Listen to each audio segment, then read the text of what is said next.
Well, yeah, I am optimistic, and the main thing making me feel this way is that we've got a lot of moisture, and in some places a little too much. But here in the mountains, everything is well saturated, and probably I don't want to jinx us here, but if we didn't even receive another drop of rain, those soils are really, really well recharged going into the most critical time of the fall season, and so the trees are just going to be in a really healthy position.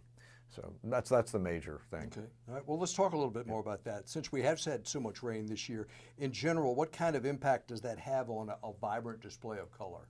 Yeah, well, the day length that we get from year to year is the main trigger that sets the fall color. But if we had a really dry, starting now all through the month of October, that could move it 7 to 10 days. For example, get really, really dry, it could cause leaf abscission to occur early. And so, just as we're peaking in the third week, all the leaves might be dropping off. If it stays really, really wet and gloomy, that could dampen the red coloration because the reds need some nice clear days of sunshine to develop. They're sugar compounds, and if they're not needed, they won't form. And the red colors actually sort of act as a sunscreen while the leaves are moving their nutrients out of the leaves, protect them from being damaged by the sun's rays. And if it's not sunny, no sunscreen.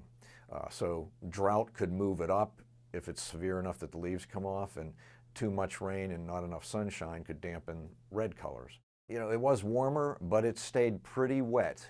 Just as it was starting to get dry and people were getting a little bit worried, we would get some rain. So it's not to say it didn't dry out at all and didn't impact people's gardens at times, but not as severe as sometimes.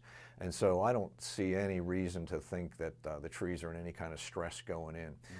If we have a really long drought, the main thing is they don't want to be stressed during this time of year when the colors are going to develop. And I don't see any indication of that this year.